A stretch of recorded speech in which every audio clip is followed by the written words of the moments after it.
Hello, you lovelies, and welcome to KoiCast. I am Koi Jandro. I'm a Bostonian who loves pop culture, comic books, and people. I am joined, as ever, by the great, the one, the only, Jake Lloyd Bacon. How you doing, man? I'm doing fantastic. We have full tummies. We just got full tummies. Got some sandwiches. I got a little, I love me some peanut butter pretzels. I got some sandwiches. You know how much I love peanut butter pretzels. Yeah. Are those good? Because I haven't bought them yet from next door. They're real good because they taste less heavy than like the ones I got you. Remember that big jug I got you for your birthday? That was delicious. That's but like the heavy. Kroger brand. Yeah. Whereas these are like, we're going to pretend to be organic. I actually have some. I did not realize that's what you bought. You would have gladly eaten ours. But those are probably better. I have the almond butter pretzels from Trader Joe's. Shit. You know those? I've never tried that. See, that I haven't tried. Those are really good, but they're not. Something's missing. Yeah, well, the almond butter is good, but it's not exceptional. Right. When I'm trying to be healthy, I go almond butter because I can tell I'm healthy. Yeah, I love a peanut butter pretzel. I can't. I don't think this is the first bag that I have here that I bought since you gave me that for my birthday in March. Because that was a lot. And it lasted longer than I wanted credit for how long it lasted. Yeah. Because generally that shit does not last.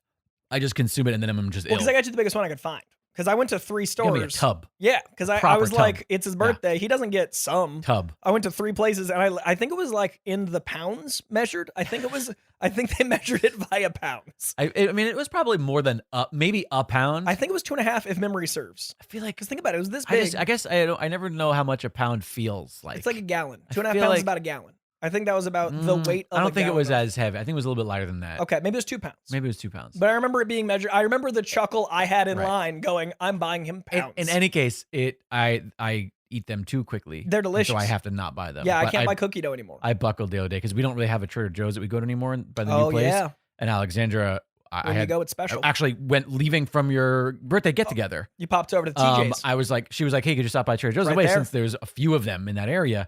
So I was like, yeah, great. So I did that, and then I was like, well, I'm here. I got the specialty item. I gotta get the ones that we get here. Man, it's so good. Food is good. Isn't food good, guys? You know what's great? Food. You know what I'm trying to eat less of? Food. I'm trying to get them abs back one last time. I want to have a... Abs are overrated. You're supposed to have some fat to protect your vital organs. Yeah, but I don't run from lions. I need the so I want Yet. The world is getting dire. You're going to see how this shit goes soon. I want a ceremony to say bye to my abs, and I never got that because of the pandemic. So like... I went to an ab funeral once. Wait, stop, shut up. I want a ceremony to say goodbye to my abs, is the sentence that you just said to me. And then you cut off the even worse sentence. Because then you went to a funeral for abs. A buddy of mine turned 40, and he celebrated the end of his abs because he was like, I no longer can maintain abs. I'm going to have a whole ceremony. And then we all collectively ate the food he always wanted to eat to get rid of his abs because he was I do like this. Right? This is fun. So I want it to have Although it also makes me feel like shit as somebody who's approaching 40 and has done nothing for his abs for the past 7 years. It was really funny because it was literally a celebration of gluttony with purpose. So we all felt But it was also a celebration of body positivity. Accomplishment. Right. Well, no, because he's like, listen, I've had abs just since I'm 40. This is it. Whereas my abs left at 33, but I never got them back. But I love that he was like, I accept this is my future. It was very cathartic. Right. So I want that, but that means I have to get him back first. Right. So I'm in a position of like, okay, I'm 34. I can do abs. I can probably take the next year to get them back and then maintain them for 4. You have 4 is, I mean, maybe you can because you have the gym. You have willpower and you enjoy it. Yeah. I would have told you based on your age, you have 2 years left. Well, see, if I get them back this year, you know what I mean? Like, then maintenance is easier than getting back. That's fair. So this year I want to get them back and then I want to maintain because I genuinely like my mental health is in the gym, but I know if I don't get that back in the next year, it may not ever physically be forever. Possible. So that the ship might sail and you will be ashore, just waving your... I'm the whale on the shore. Waving your handkerchief goodbye. Because inevitably time does affect the passion of ability. I used to look like a cokehead rocker. That was sort of my vibe. I was so skinny that I had abs without trying. Yep. I do miss the days of putting in no effort. Yep. And then I put in a little bit of effort, and then I maintained it at minimum effort. But it was barely effort because I was just doing the things that I enjoyed doing. I was cycling, and I was doing the things I would naturally do. But then at 39, well, actually, it was like 30. Well, all my bikes and shit got stolen in 2009, so I wasn't even 30 yet. Yeah. And there are a couple of, was I? What years are years? 13 years ago. So 83, 93. 39 minus 13 is 26, if that helps. Oh, great. Yeah, thank you. So I was 26-ish. And then from there, I approached 30 and I was still fine. Right. because that was me Because work. there's maintenance. Yeah, but then it was just That's the difference between maintenance and getting somewhere. Bye forever. It's a whole thing. So like I'm enjoying these, but it's still birthday week. This is not a common occurrence anymore. I will say you got a small bag. I did. They're not. I also didn't get a sandwich out of peer pressure. And in fairness, they're like good health brands. That was on purpose. So they're like they're the bougie kind. I also didn't get Chex Mix, and I wanted to because that's pure sodium and happiness. But I was like, I'm gonna get these right next door. The two things that I was just telling you that the Shell station next door to the Dragon's Den Impeccable.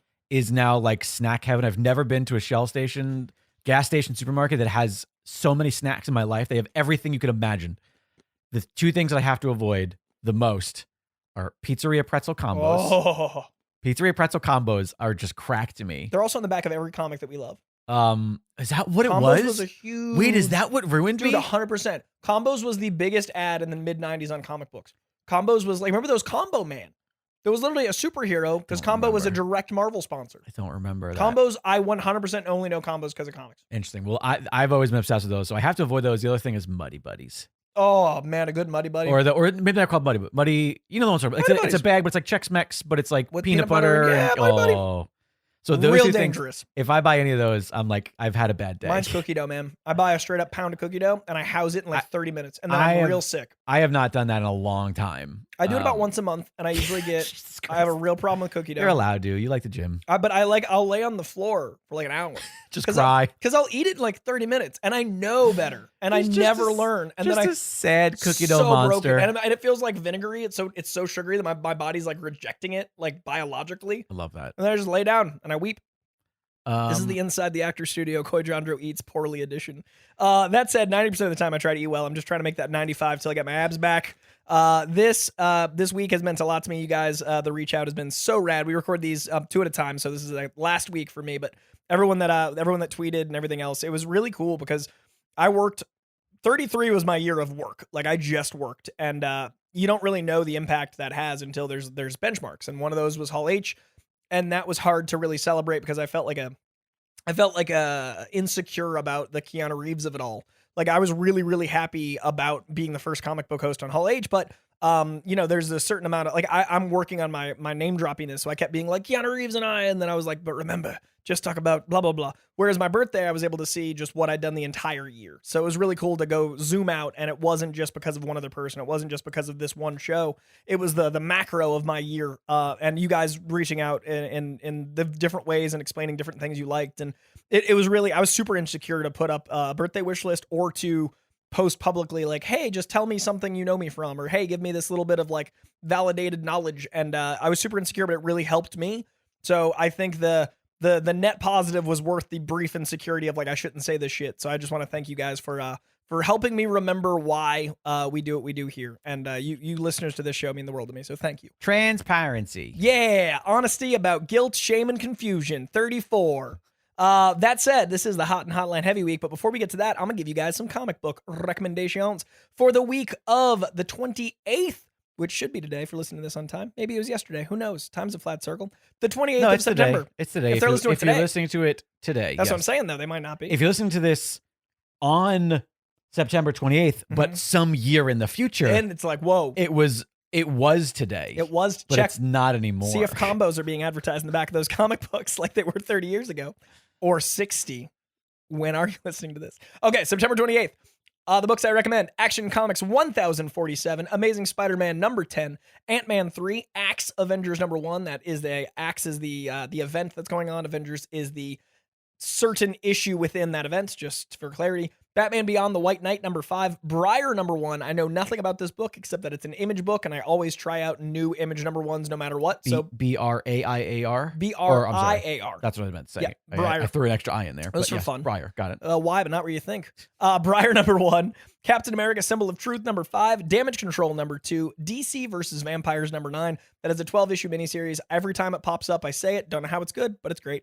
Detective Comics 1064, Gambit number 3. That's written by Chris Claremont, by the way. That book didn't get enough heat, but Chris Claremont writing Gambit should always be on people's radar. That sounds fun. Right? It's a miniseries that takes place in the 90s when Storm's a child and Gambit goes to rescue her, and it's a little fun like Claremont romp. Interesting. Let's see. We got Harley Quinn 22, House of Slaughter number 9 is probably my pull of the week there. House of Slaughter is so fucking good right now. I didn't love the first arc. I really preferred Something Is Killing the Children, but it's found its stride, and now I love them both equally from Boom Studios. Human Target number 7, this is back. Human Target 1 through 6, they decided to make one volume. It's from Tom King and Greg Smallwood. Greg Smallwood's art is some of the best I've ever seen. I don't say that lightly.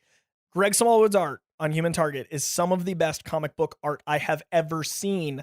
And they were going to have a filler artist and to keep the pace. And instead they were like, we're going to make this a volume 1. We're going to give him 3 months. And now it's back. And I love, that's literally the opposite of what most studios do, comic studios. So DC's gotten a lot of heat lately, and Warner Brothers, has made it harder for them. I will say this is one of the best comic decisions I've ever seen, is to not have a filler artist. How gorgeous is that art?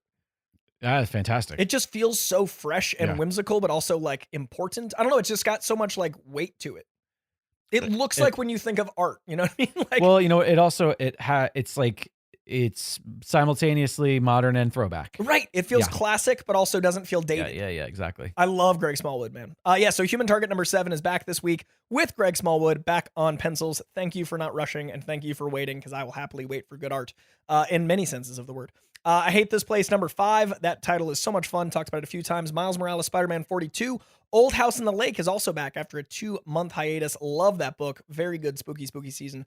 Read Old Dog number 1. This is from Declan Shalvey. Declan Shalvey is one of my favorite artists. He did a great iconic run on Moon Knight. He invented Mr. Knight. This is an independent book, so he's getting a lot more freedom to play with this.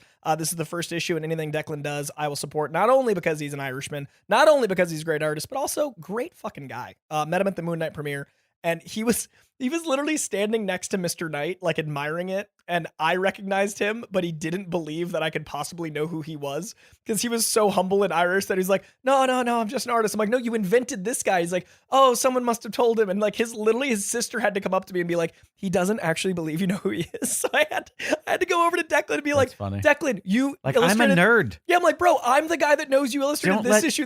Don't let my muscles fool you. Yeah, I'm one of you. I may look like Flash, but I'm Peter. Please listen to me. They call me He-Hulk. I'm He-Hulk in the streets. But I literally interviewed him next to his creation, and it was one of the only interviews I've ever done that got picked up by Reddit, because literally Reddit was like, no, he's really a nerd. He knew who Declan Shalvey was. That's funny. So I have this really fun, and then Declan and I... Some red cred. Yeah, some Irish red cred through the red internet and the redness of our beards. But yeah, it was really cool to meet the dude, and I never thought I'd meet him because he's like an Ireland legend that lives in Ireland. But anything Declan does, I will always support. Old Dog number 1, Shang-Chi Legend of the Ten Rings number 3, Thor 27, Thunderbolts 2, and X-Men 15 are my pulls of the week. Let's get into some hotline calls. Let's let the co-host do what they do.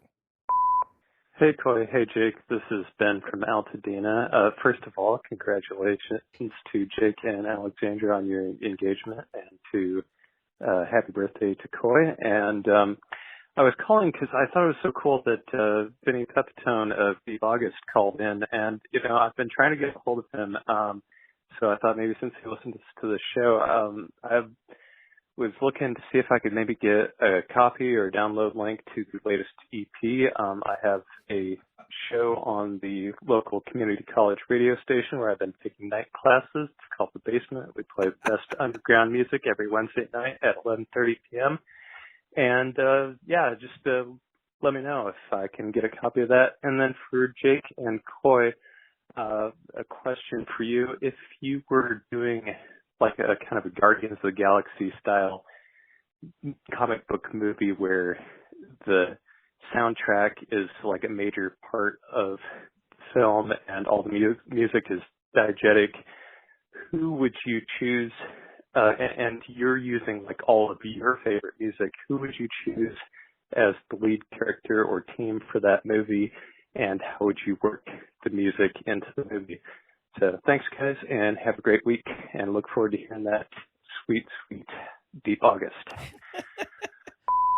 I love that the basement legit sounds like a radio station from college. Like, I can picture it. Just running with this bit. Oh, it's so good. Well done, Ben. Well done.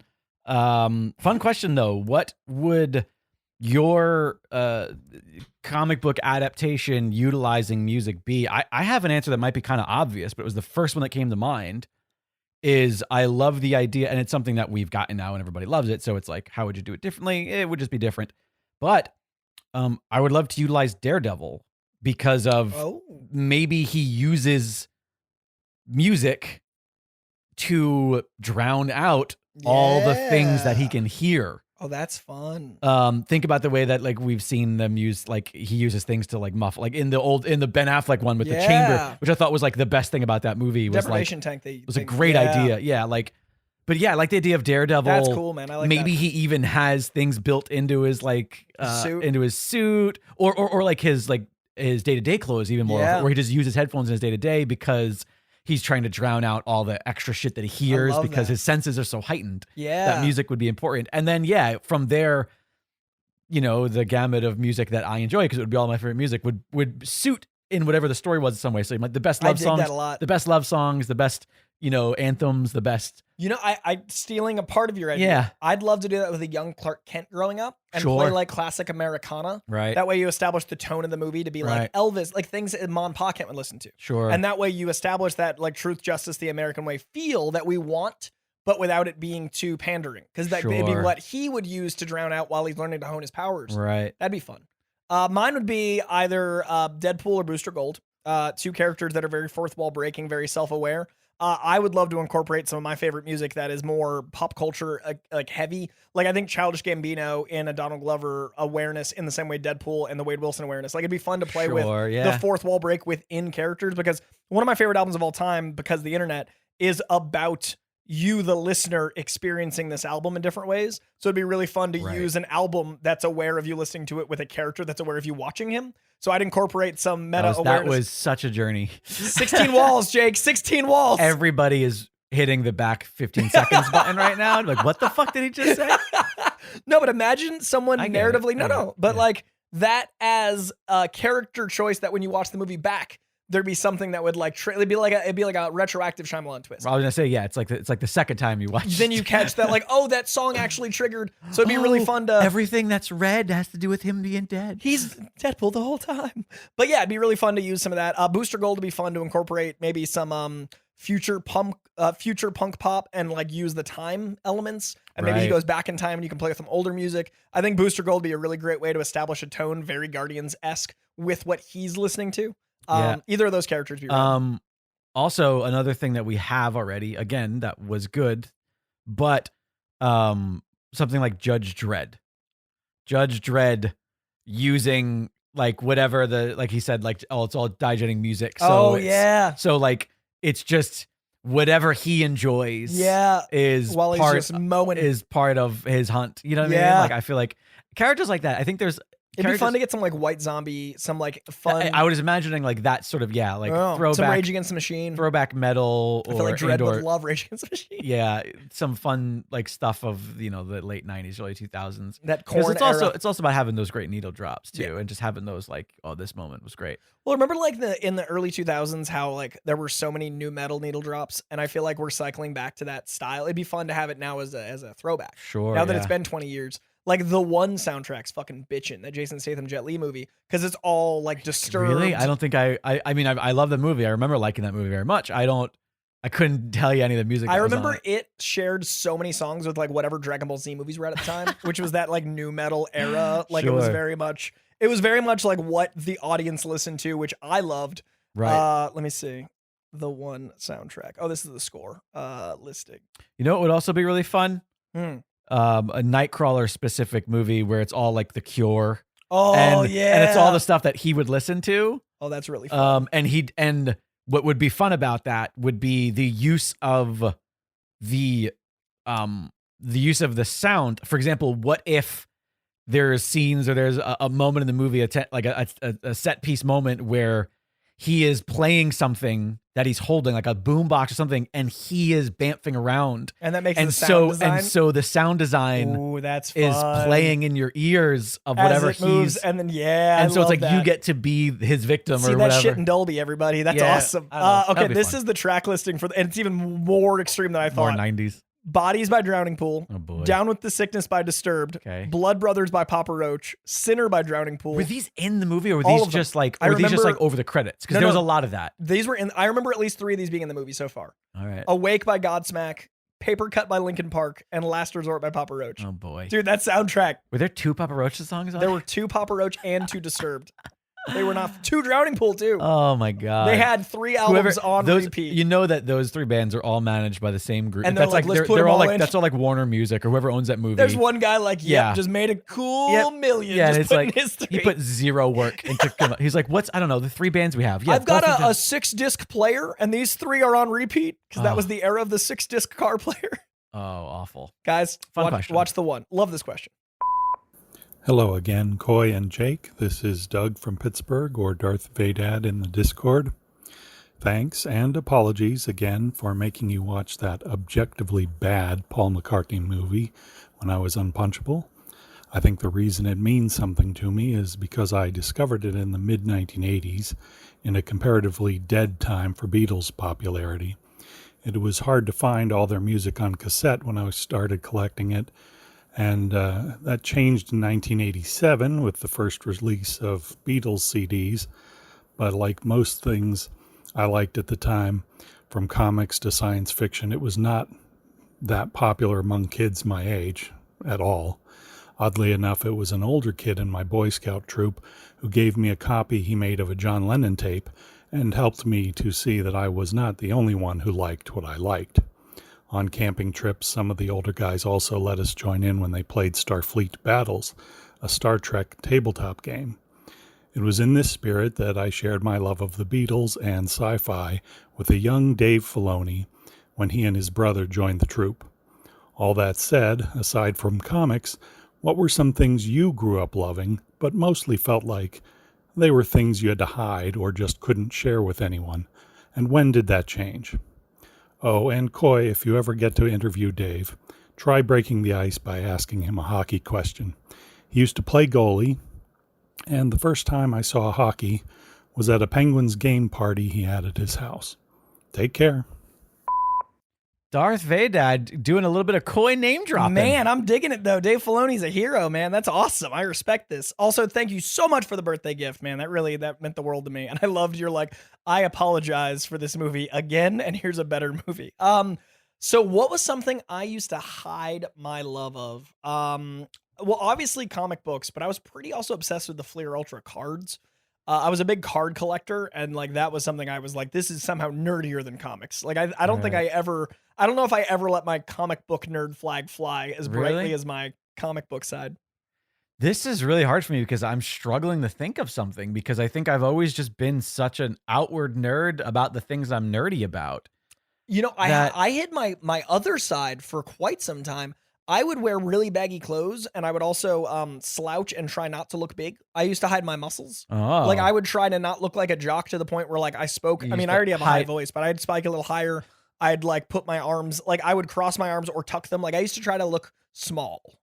Interesting. To hide your love of brodom. Yeah, I thought I couldn't be both a bro and a nerd, so I'd be like, well, I can't hide the nerd anymore. I like that you were afraid of your other nerd friends finding out. Yeah, maybe they'll see that I like gains. Oh no, I love the bench press. It's astounding to me you never got into wrestling, because that's literally the circle of bros and nerds is pro wrestling. And I've tried, man. You know what? That's probably the closest. Did you see the interaction this week between me and Seamus? No. Seamus and I both did goat yoga within 24 hours of each other, and people kept tagging each of us in each other's stuff because they were like, they must be together because what are the chances? Okay. So me and Seamus were both laughing at our mutual fandoms being what is happening. I like that you're I like that you're I know Seamus. I don't watch wrestling. No, it just happened on Twitter. I'm joking. And he's a redhead, so I got to keep our kind. But I'm saying you're familiar with. I am familiar when with I say Seamus. no, that's what I meant. I was trying not to name drop. Maybe that's my answer to this is pro wrestling. I've never hid my love of pro wrestling, but there was definitely a. You know what it is? Here's the thing, and I often don't get into the fact that I trained to be a pro wrestler, that I worked in pro wrestling. I didn't know that. Did you not know this? This is new. This new to you? It's not something that it's new to people. I talk about I was a pro wrestler for a brief period of time. I trained. Awesome. I trained in New York when I was 19 to 21. I was trained under Damian Dragon, Balls Mahoney, and Matt Stryker. I pretty much traded ring crew and working at the gym, which was called the Doghouse in Jamaica, Queens, for my training. The Doghouse shut down. No longer had a place to train. No longer had a reason to work at the gym. Just stopped. It was one of those things that was never I just stopped training. I did wrestle 2 sanctioned matches in New York. I did get the license. I was in a battle royal in which I was thrown over the top rope by none other than alleged murderer Jimmy Snuka. Oh no. And then I had my only one-on-one match was against another very small guy. I was put with little guys because I was a scrawny dude. Yeah. But it was at a time when that was a little bit more popular. There was this guy in the Northeast called the Amazing Red, who was like 5'8" and 107 pounds. Like, he was this scrawny dude, but he was this insane acrobat. And so like everybody saw these little guys. Was like, all right, little guys can wrestle too. That's great. But yeah, I don't talk about that a lot. I ended up, I think after a couple matches and after the training, sort of dried up, I was more inclined to act and not hurt myself. Sure. I stopped boxing. Didn't have the build for it at all whatsoever. But I started refereeing. I've refereed quite a few matches, so I've worked in the industry for a little bit. Yeah. And I think that's the only thing. But it's not something that I've hid. Right. It's just something that people don't know, and because when would it come up? Right. Do you know what I mean? Like just oh now. yeah, sure, exactly. And I'm like, I did not know, but I didn't think you had it. I do suppose that maybe there was that little brief period of time in the early 2000s where like I had my wrestling friends. Mm-hmm.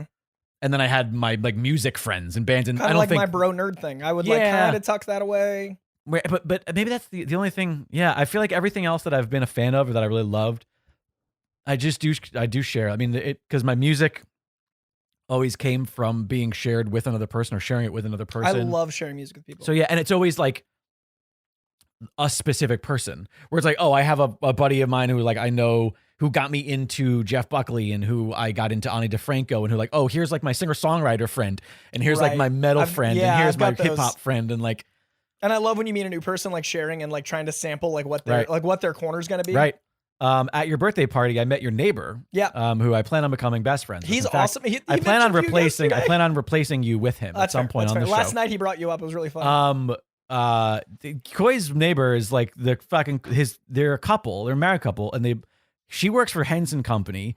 He works as a special effects designer, costume designer, prop builder, makeup artist, and one of the biggest in the world. He's fantastic. And he's worked on everything you could possibly imagine. And we both realized we are obsessed with puppets because he was telling me about a show that he's trying to get off the ground with puppets. He's so good at them. He's so good. And we both went puppet crazy. Yeah. But we also both went bike crazy because he's huge in bike. He was there with his kid, and his kid has a little push bike that he was pushing around. And his kid, you were in conversation, you didn't notice it.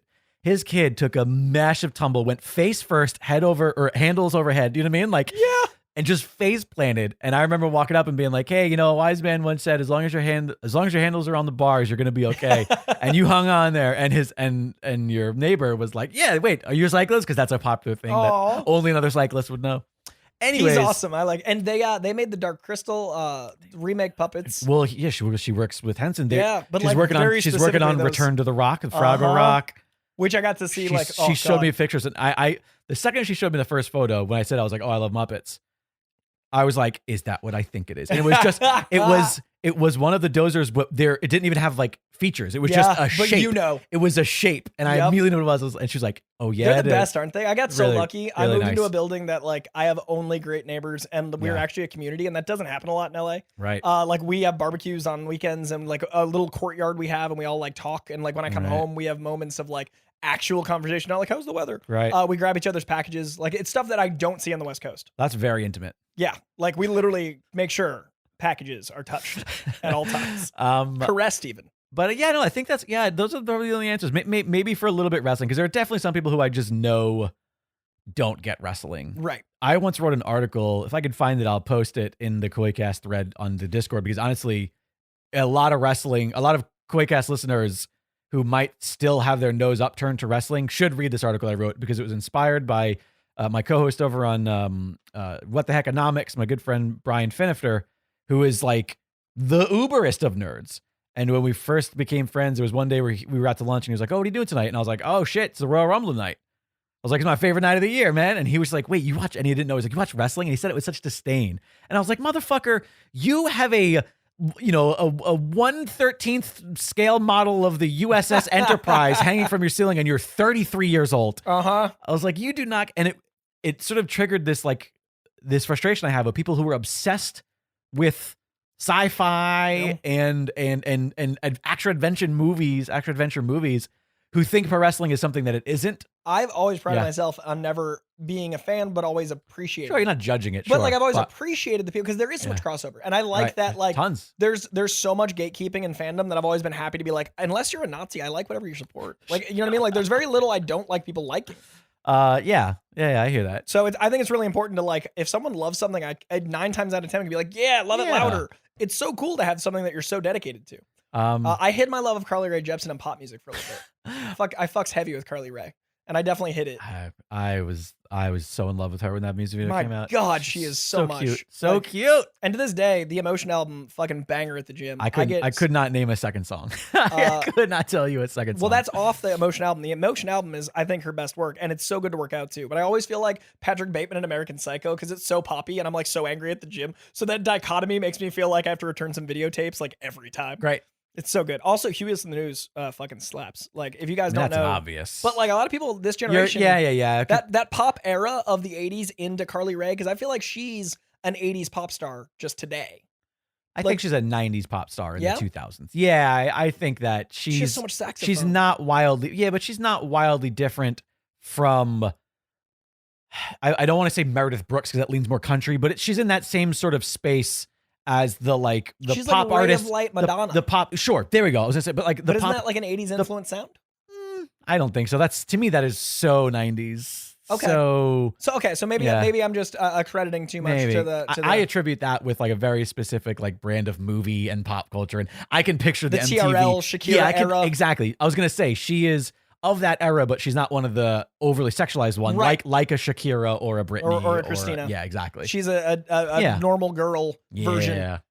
Guys, this episode brought to you by Carly Rae Jepsen. Also, it's a lot of music talk this episode. A lot of music. Hello, fellas. Justin from Dallas here. Happy birthday, Coy. Happy engagement, Jake. Love to you both. And by the way, the Deep August call that led off this week's Hotline Heavy show, choice. Like 3 minutes of a pure journey, and I loved it. All right, guys. Take care. Love you both. Bye. I love calls that are just like, Justin, that was good work. Just calling to say some niceties and to shout out our listeners. Deep August is some of our best work. Frankly, I really was joking about making that shirt. Now I feel like I have to. I mean, I feel like it's become. You better buy it. It's gonna take me a long time to make that shirt. You motherfuckers better buy it. I love how far this inside joke has gone to the point it's 4 weeks later. Aces, Justin, that was really nice. That was very kind. Thank you. Now that we're deep September, my love for Deep August has only grown.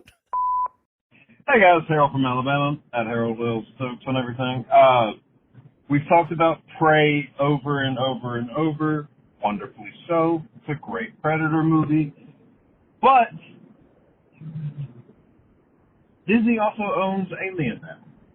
So my task for you guys today is pitch your Alien movie, and it has to cross over with at least one other Disney property. They jumped the shark. They screwed up. They screwed up. They got too excited with Prey. They're like, oh God, we can make a lot of money. We got to add more persons to it. We're going to add Logan to it or something.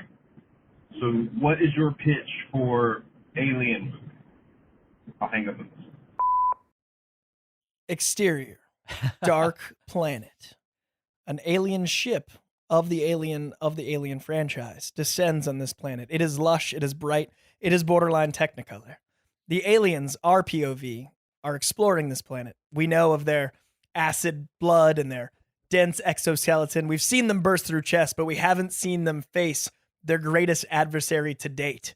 And that is an alien species not ever fully discussed, always used as a noted point of ambiguity. An alien race so alien, we have no name for them. We only know their greatest leader, Gonzo the Great. I want Gonzo versus aliens in Muppets Alien Caper. Coming soon. I have never been more disappointed in you. at how good that setup was for how truly bad that idea is. I want Gonzo to fight aliens. Who doesn't want Super Gonzo? I will only aliens? allow this if Alien is a puppet. Oh, it has to be. Like if the if They're alien is also- also a Muppet, then I'll kind of allow it. Okay. But the alien has to murder some people. There's In tons order of for it to Gonzo work. alien, whatever that race is. They have to murder them. I just want more Gonzo exploration. The greatest of all Muppets. And if we got aliens to discover, it's time. I mean, I don't dislike it. I'm struggling to think of any one of the 1 bajillion Disney-owned properties. The 2 that come to mind, we talk a lot about the X-Men on this, right? Okay. Yes. I want to see the X-Men going one-on-one with the Brood. And then they discover... Oh, I love that. They survive. discover something that they believe. Because they kind They of look look... very similar. Why is that Brood black? Why is that... And it's not. It's like The their queen. expectations of Yeah. what the alien is, and maybe mix X-Men and alien. I like it. I mean, like any comic works because the alien works in comics as well. You know, 100%. The new Alien comic's actually great. Is it? There's a new #1 this week. Oh. Last week now. But yeah, there's new Aliens. It's pretty solid. What other things would be fun to see alien? I mean, like there's a lot of ones that are fucking kind Wall-E. of. You're just all over the fucking joint. You're just pure chaos today. Wally's just like floating through space, lands on a planet. It's overrun by aliens. Wouldn't that be like massacring aliens humans. versus cars? One of them at least had space, but no, Wally has to rescue Eva from aliens. Wally, it's like I don't dripping think- acid blood. I on don't him. think he would have to rescue Eva from aliens. Aliens would be interested. What do they care? They're trying- You can't bust through the chest of a robot. That's true. All right, scrap the Wally idea. Bring him back, Gonzo. Yeah. All right, I got one. Okay, what do you got? It's a problem because the problem is that are the aliens coming to Earth all the time? Because Well, so that's many why I of them- tried to go to I get Gonzo it. I planet. respect that. Okay. Listen, you can face ancient curses. You can face the undead, creatures of the deep. I want to see Captain Jack Sparrow and the crew of the Black Pearl have to deal with the alien invasion. Alien ship lands underwater. An alien like No, just in the Caribbean. They can just land in the Caribbean, and they're isolated to an island. But then they get on the ship. All right, so it's literally Alien, Yep. the first movie, but the ship is a pirate except ship. instead of a spaceship, it's a pirate ship, and it's the crew of the Black Pearl and Jack Boom. Sparrow. No prison planet required, David Fincher. We got there. There it is. It took a journey. It took some weird lefts. Fucking Gonzo. He's the best of us. Hey guys, it's Robin from LA. I started watching Kingdom and I'm halfway through it. It messes with my brain that Jonathan Tucker looks exactly like you, Coy, in this show because his character is absolutely insane. But anyway, it got me wondering, what would you guys have some of your favorite comic book characters' walkout songs be if they were walking out to their fight? All right, I'm going to go back to letting this show wreck my life because this show is absolutely insane. Bye, guys. Okay, first of all, Robin, thank you. I also owe you a caller text, but in general, thank you because I've tried to get literally dozens of my friends to watch that show, and you're my first friend to make it past the second episode. It is such a dark, heavy, brutal show, and I've literally episode 2 is the farthest anyone else has gotten, but it means so much to me because I literally see that show as the what my life could have been if I fell off show. Because like Jonathan Tucker and I grew up 20 minutes from each other. Fun fact, Jonathan Tucker is the only actor I've ever run away from. Jonathan Tucker like means a lot to me because I think if I'd carried on with acting, he's got the career I want to have. He grew up near me, and in this case, that performance is literally, if I'd stayed in Lowell and I got into drugs, a cautionary tale. I used to box. I was around those people. It feels like, hey, you got out of this. And so that show means a lot to me. It feels very personal. At the Star Trek premiere, the movie I was in, the Star Trek 2, he was coming over, like he was attending, and he walked over to the group I was in, and I'm such a fan, and this is the only time it's ever happened. I saw him coming over, and I turned and literally ran away. I didn't want to have the Highlander moment. I was like, there could be only one, and I was afraid of meeting him. We have since, I post a lot about Kingdom. He has sent me thank yous. We've talked fitness digitally. I am terrified to meet him because I am so aware that we are the same person. Like his sense of humor, his work ethic, his build. We have mutual friends that have literally been like, "Oh, you're from Boston. Do you know Tucker?" And that no one actually knows each other from a city. Like if you say you're from somewhere, It's absurd. yeah, But but then a million people. and yeah, it's like it's a city of 7 million. But I always get, "Hey, do you know Tucker?" And I'm like, "Oh God, this guy actually is me." About I just looked this person up because I don't know who the hell I'm talking about. Big fan of him. And there is something that I never talked about on the patron only pod that I am so fun. I'm so glad we did this because I never bothered to look up the cast of this. And now that I have, I'm realizing like, oh, of course it's this person because I recognize them. I recently escaped into a video game, Call of Duty World War II. Okay. He is a main character. No shit. Yes, and it's play a game. and it looks like it's also likeness. So Yeah. it's not just him voicing the character; it's modeled to look like him. It's him, Josh Duhamel, and then the main character is this dude Brett Zimmerman, who in the game is very distracting because in the game the character looks just like a young Randy Orton. Do you know that wrestler? When I say the wrestler, very distracting because in the entire game I'm like, this dude looks like Randy Orton. Do you know? Oh wow! Right? They Doesn't it look modeled like, it after him. but it's not. It actually just does also look like the actor who plays that's that funny. character. He just looks like they Randy look Orton. like yes. But anyways, That's it's so great. You played a game with Tucker. Such a good game, and he's so good in this video game. And He's it's such a good actor. it's a World War II based game. Obviously, it's called World War II, and it's a really good one. I know that it's like, how many more stories are we gonna tell about World War II? How much of this American exceptionalism? But it's good. It walks the line. Josh Duhamel plays a kind of out of control So American talented. sergeant who you go like, hey, maybe your decisions aren't Pull great back a little, either. bro. So there's a little bit of a give and take, and there's some, they address some obvious racism and they address some other things that are occurring. So it's not just because I'm also like, sometimes I'm just like, I don't want to play war games about American troops. Yeah. Thanks. But World War II is a little bit easier. Tucker also popped up on Parenthood. Him and Yes. Dak Shepard are friends. Yeah. I haven't watched Parenthood yet, but him and Dax are But homies. anyways, that's why I recognize him. And I when I was playing the game, Alexandra's like, oh, I love this guy because she walked around and she saw him. Oh, that's funny. She's like, hey, that's that guy. He's literally like I interview so many people and I've never met him, and I'm Right. so aware of my like. I've built it up for 20 years. He was on the show Right. Black Donnellys on NBC, which is like the Irish Sopranos. And I was like, this guy's the coolest. And then all these years later, I waited to watch Kingdom until the pandemic because I was, those movies and stuff we talked about, how you save things. Yeah. I knew Kingdom starred one of my favorite actors and was about MMA. And it also stars Frank Grillo, another of my favorite Right, actors. yeah. So I'm like, when things get bad, I need this show to get me through. And so I worked out every day and I watched Kingdom twice in the pandemic working out.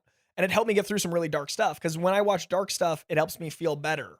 So like it's about drug addiction, it's about like dark things. Sure. And show that show is like one of the more therapeutic experiences I've ever had. And actually like I'm going through like, some messiness in life. I'm actually looking at watching it again, but no one watches it. And it's such an obscure, like it was on a network that got canceled. Then it went to Netflix. Then it got taken off Netflix. But yeah, that show means the world to me. So thank you, Robin. One day Jake will watch Kingdom and he'll understand it. Yeah, it's been on the list forever. But there was a question in this. Oh, there was a walkout. So, music. all right. So this is what I'm picturing. Grandmasters Contest of Champions. Yep. In the big arena. Love it. And a portal has opened up interdimensionally. So, there's any other characters. Everybody's coming out to face each other one-on-one in the Contest of Champions. What are some of the champions walkout music? I have the first one. Please. We always start with X-Men because they're our favorites. And we're going to start with the best of the best. I'm going Wolverine comes out. And by the way, he definitely comes out for Contest of Champions. He comes out in like the yellow and blue classic Jim Lee, right? And he's coming out to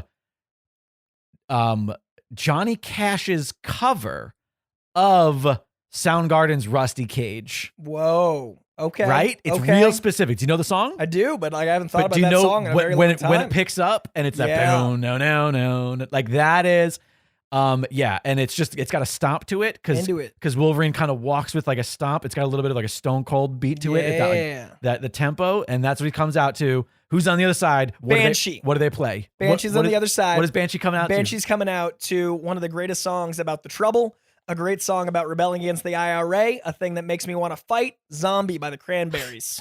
Why is he coming out to zombie? Because it's a song about fighting the power. It's a song about the trouble in Ireland. It's about Northern Ireland and like that whole rebellion. All right. So there's actual like there's rooted, there's like historical fight music. Sure, in it. yeah, all right. I like that. That's fun, Banshee. Yeah. All right, and then he gets murdered. You know, it doesn't go well for me. He becomes a zombie. This isn't a matter of who we too. It's a matter of they're coming out to some goodness. All right. Who else? Who's another good person? And then we'll pick a walkout song too. Maybe that's how we do it. Maybe we come up with the character first. I want Superman to come out to Elvis's Trouble cover. Like, I feel like he'd you keep going back to Elvis. I don't think Superman would like Elvis. Oh, I think Superman would love Elvis. I think Superman would be more. Maybe you're right. Because it's so classic. But I think he would appreciate more country than rock. Oh, early Elvis is so country. Yeah. You know the song Trouble? Yeah. I feel like that's so like what Elvis would see as like a fight song, and it's like it's wholesome but fighty. Because Elvis wouldn't have like any aggression beyond Elvis. Like I mean, Superman wouldn't go past that. Yeah. So like I feel like that's like as close to fight music as he gets. Okay, I dig that. I've watched Elvis 3 times. I know you've mentioned him a lot. I love that movie. All right, who else? So who's on the other side of Superman? So if that Superman comes out, then I'm going to have Hyperion from Supreme Squadron come out on the other side, because we might as well make the fight actually look entertaining. Fair enough. And he is coming out to and by the way, this is like Supreme Squadron, the Marvel Max, with like the red eye, like it's evil Superman, right? Like it's dark guy, our dark we know Hyperion. What it is. And he is coming out to I'm trying to come up with something that's kind of humorous. He's coming out to Disturbed's Get Psycho. That like techno. Yes. Get Psycho. And it's just like real upset, like real aggressive. And Superman's like, what is this? This is so much. So loud. He's just aware that it's a lot. Can we turn this down a little bit? Okay, I got one. Speedball comes out and he's bopping back and forth. And then as things start to crescendo, it turns on Smack My Bitch Up. I feel like Speedball. Yeah, right? I feel like Speedball would love the fuck out of some Prodigy. Lots of whops for him. Yeah, because that would be like his pace and he'd like bop around the stage. Oh, that's quite funny. On the other side, Captain America. Cat comes out and he gave the sound guy in the stadium, the Grandmaster sound guy, the wrong CD. Okay. So he wanted to come out to like a Sousa march. Yeah. Right? Naturally. But accidentally he threw in his old standard jazz and he's coming out to In the Mood. Not so intimidating. Okay, so we got Nightcrawler coming out. Oh, all right. And Nightcrawler wants to have some... I've already brought him up on this episode listening to The Cure. Oh. I've already connected Well, those now he's two. going to fight, though. So he can't listen to The Cure on his way. Sure. I mean, you don't listen to The Cure to fight. Yeah. You listen to Rammstein. He comes out to some Du No. Hast. No, I'm going to override you. Okay, what do you got? No, he's going to come out to Asha Zu Asha, which is also will play into his Catholic upbringing. I like that. Okay. And it's a little bit more aggressive and a little bit less melodic than Du Hast is. I'm into that. There's a lot of Rammstein songs that I could think of, but I think that would be that'd be a good one. I actually got another one immediately from Rammstein or another character. Another character. I want one of our favorites, Bill the Butcher. All right, he's taking a step out, and that man's got a swag to him. The way he literally enters a room, Pantera's walk. Right? So all right, so and here's that trench coat coming behind him, like in pace. Right. So my brother has Japanese lettering tattoos because he is a man of a certain age. Okay, understood. On his forearms. Yep. And he tells people that it means respect and hostility. Okay. But I am 95% certain that it is respect walk on one and fucking hostile on the other. Because my brother was such a Pantera fan. I love this so much. That I'm pretty sure and he's never admitted it. Oh, I love this so much. But I'm pretty sure it says respect walk, right? Respect, right? Yes. And then fucking hostile, which of course. So funny, dude. I love that a lot. He's again, listen, I get it. He's a white dude with Japanese man of a certain age. Man of a certain age. And he was in the military in the early 2000s, late 90s. Yeah, you know. There's only so much you can do. I feel like out of respect for Wu-Tang, And out of respect for how much they love Bishop, I want Bishop to come out to protect your neck. And I feel like that would be a nice meta awareness. Although I say protecting neck would be a better on brand, like for the messaging song of somebody who wears a helmet, whose weak spot is their neck. Just to make it real literal. All right, I'm looking at Marvel superheroes now to try to come up with some fresh ones.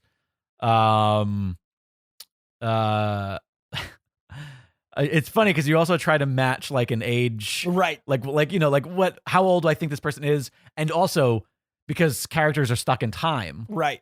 Is a character who's in their 30s now our age, or were they in their 30s when we started reading them in the 90s, which means 60? that they were actually born in like the 70s? Yeah. Let's see here. Oh, I mean, one of them is obvious because it's happened in the movies. And I get that it's obvious, but there's no better song for Thor than Hammer of the Gods. Oh yeah, it's right there. Like no, it's totally literally right there. You can't beat that. Of course everybody knows Black Panther comes out to Toto's Africa. That's just a given. I feel like Deadpool's a much bigger Tupac guy than he gets credit for, and I feel like he wouldn't understand quite how tone deaf it was. Are you sure he wouldn't come out to like Barry Manilow or something?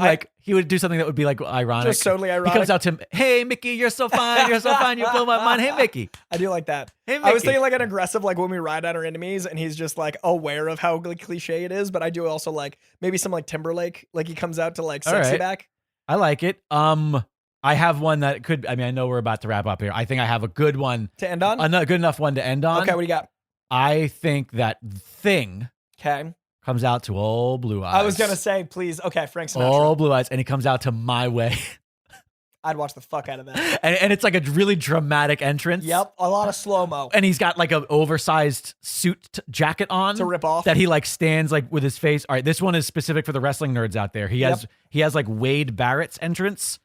And it's like, so you only see him from the back and it looks like he's wearing a suit top, but it's just draped over his shoulders. So eventually he like throws his shoulders back and it falls off and you see that he's just a rock monster. Yeah. Frankie. I love it. Okay. This is a fun one. I feel like we could do so many of these. This is a fun thing. Send in your own. Also, continue in the Discord. This is a fun thing to do in the Discord. Yeah, I like this game. The this is a great idea. Walkout music. And I like the single song pairings. It shows how you see a character too. Right. Also because it also there has to be something presentational about it. It's like theatrical. I love that. Because it can't just be like, oh, what's this person's favorite song? Right. It's it like, needs no, to be work for a fight. What's going to get them amped up and or also entertain the people? Love this. Just like pro wrestling and now boxing and MMA. Right. Since they have stolen walkouts. I mean, it adds the event thing. Yeah. It's a whole thing. All right, you lovelies. That is going to do it for this episode. Please do rate and review on Apple Podcasts. Those 5 stars keep us warm at night, and we like to see them. Check out koicast.com for merch. We got shirts. We got mugs. We got masks. Over there, you'll also find our Patreon, where if you want to hear what Jake and I thought of all of the art we have consumed the week prior, do check it out. It's very well organized. It is full of over 120 episodes of Koicast patron-only pod goodness that can only be found there. Check us out on social media. Use hashtag Koicast to get our attention. I'm at Coy Jondro. He's at Jake Lloyd Bacon. I've eaten a lot of pretzels and peanut butter, and it's only caught up to me. You've ate the entire episode. Every time we've listened to a voicemail, Coy has moved his mic away from his face and then had like out of respect. But I'm not saying that that's a bad thing. Right. I'm just saying that it's a lot of volume. They have not heard how many pretzels you have eaten. And my mouth's so dry because it's both the peanut butter. Did you not get a beverage? No, you drank it all? But I didn't want to gulp on camera. I didn't think I could. So anyway, what There's just no happened? Cameras. You're right. What just happened was like I was losing the ability to speak in the outro, and I'm owning it. Anyway, 818-794-0722. That's 818-794-0722 to leave your own hotline call, or you can send a voice memo to contact@koicast.com. Thank you so much for being here. Thank you as ever for listening, and thank you to comic books for existing. We'll see you next week. Hey everybody, Jake here from Dragon Wagon Radio, and I'm here with Mark E Extreme and Skeeter Skyflyer. Did you just have to read that? Okay, I mean, yeah. how could you possibly not know who I am? Because my name is Mark Extreme, 15 plus years undefeated backyard wrestling entertainment champion and owner and the host of On Your Mark. So I'm offended that you don't know who I am, and I'm here with the shit on my shoulder. As Skeeter Skyflyer. I mean, a lot of people don't know me, but it makes sense that people don't know you too. Look, everybody. I'm a pretty big deal, okay? Well, I mean no disrespect, Mr. Extreme, I assure you, but you mentioned you have a podcast on the network called On Your Mark. What exactly is On Your Mark? On Your Mark is the best wrestling podcast on the airwaves. Every Wednesday, we are deep diving into wrestling topics, like giving you a perspective like you've never heard before, because there's nobody that can give you a perspective like I can. Well, a lot of people could give the perspective that you give on wrestling, but they're busy being wrestlers and being really successful in the ring and working and being in front of millions of people every week on television and in a crowd. There's nothing different. All right, I think I get what's happening. It's comedy. You guys are just doing a bit. Mark, you're like every 90s wrestling kid stuck in the past. And Skeeter, you're like the idiot little brother type who just loves everything, no matter how cheesy it is. I get it. You're playing characters. You guys are like a pro wrestling version of Jiminy Glick or Tony Clifton. Well, I don't know who the hell those guys are. And, frankly, I'm kind of offended because I take this business very seriously, and there's nothing funny about what we do, right, Skeeter? That's right. So tune in every Wednesday. A new episode drops weekly, covering new topics on onyourmarkshow.com. Also, wherever you're listening to your podcast right now.